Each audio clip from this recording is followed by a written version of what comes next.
We had John asked, does UCLA win two in a row? Well, you are in luck, John. We're going to talk about that game Hmm. next. Does UCLA win two in a row? Well, Michigan State is at home in this one. They're favored by 9.5. The over/under set at 54.5. And good news for UCLA is they have the greatest equalizer right now at quarterback, which is Nico Iamaleava. And some of that is, yes, his throwing ability and stuff like that, but he also just has his legs, as we saw in that Penn State game, to where Penn State wasn't really able to stop him. Now, I think Michigan State has better linebackers than what Penn State has when you take into account the injuries and stuff. I still think Amari Campbell the best out of all those options, but with the lack of experience some of the Penn State guys have that are coming off the bench for them, I'd take these Michigan State linebackers over them. But Nico is very, very elusive, and we'll see what he can do. Does Jerry Neuheisel figure out how to call plays and keep the magic going there? We'll see. What's your thoughts on this game, Mike? I think this is the ultimate. They're playing with house money. They're just vibing right now at UCLA. Like they literally, they're a dangerous team because the weight of expectations has been shed from them. All the stuff that could be blamed for why this season is going poorly is kind of out the door already. So they can just kind of play freely, whereas most teams in the conference are kind of scratching and clawing. So I do think that that kind of level of freedom does bring some unique ability to kind of just let it fly.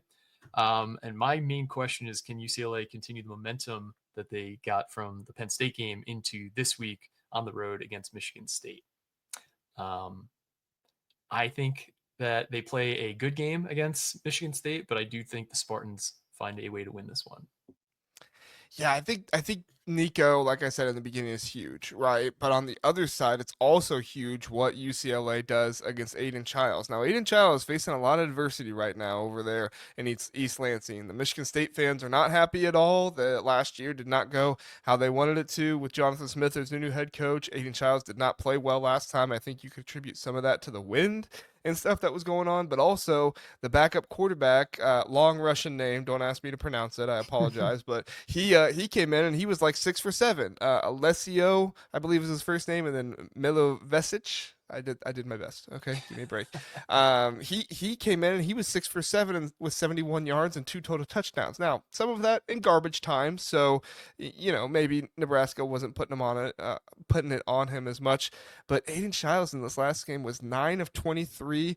Only had 85 yards passing, no touchdowns, and two interceptions. He did run the ball a little bit in the game, and so he does have those legs to be explosive there. But overall, I don't think Aiden Chiles is the issue. I know Milovisic, he came in and did a good job, but I think it's the offensive line. You look at the numbers back to back to back for what these teams were before they play Michigan State, and then the bump they get in pressures and sacks and everything after they play Michigan State.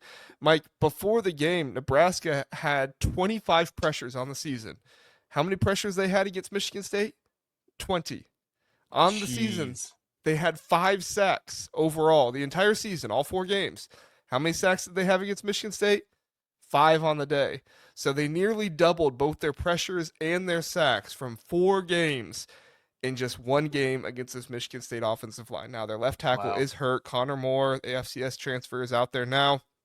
It wasn't necessarily a starter at the beginning of the year anyway, so they're having a lot of hard time with that. But I'm feeling for Aiden Chiles right now because, like I said, my biggest takeaway from last week was I just don't think Michigan State is going to be able to put around Aiden Chiles what he needs to succeed. He has good wide receivers, Krishan McCray, Nick Marsh, those dudes. He has good wide receivers, but you got to have somebody to block for you in order to make that happen. Otherwise, you're just going to be running around for your life back there, and that's kind of what it's been for Aiden Chiles this season. Maybe a different quarterback coming, and then also Chiles. I don't know if you saw his press conference today or was it Monday? It was either one of the. It was either today or yesterday. He was asked his thoughts on the fans, and he just basically said, "I don't care about the fans."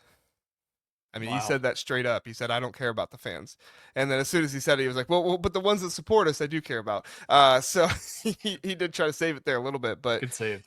yeah, you could tell Child's a little frustrated right now.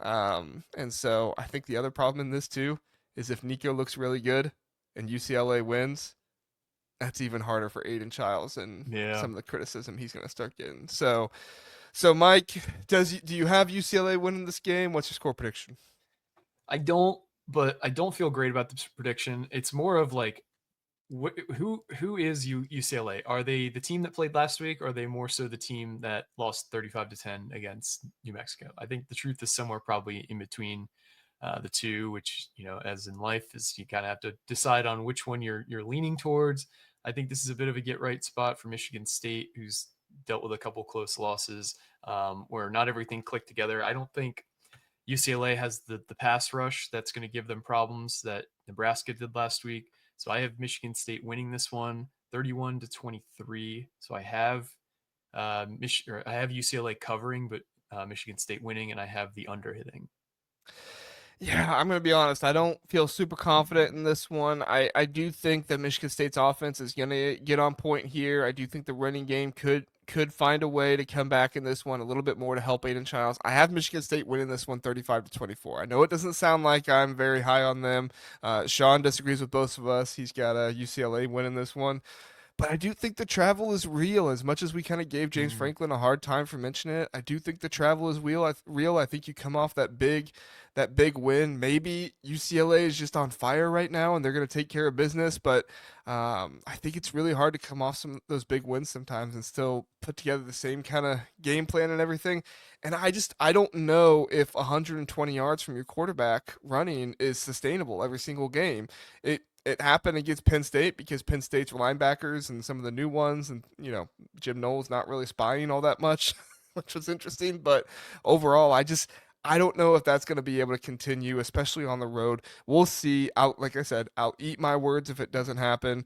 But that's what I have. So Michigan State covers, and I'll take the over. Zach is a little bit closer than me, but he still has Michigan State covering. He has 38-27, and he has the over as well. We all three pick Michigan State here, but at least two of us are not super confident in our picks. So we'll see yeah. how that goes.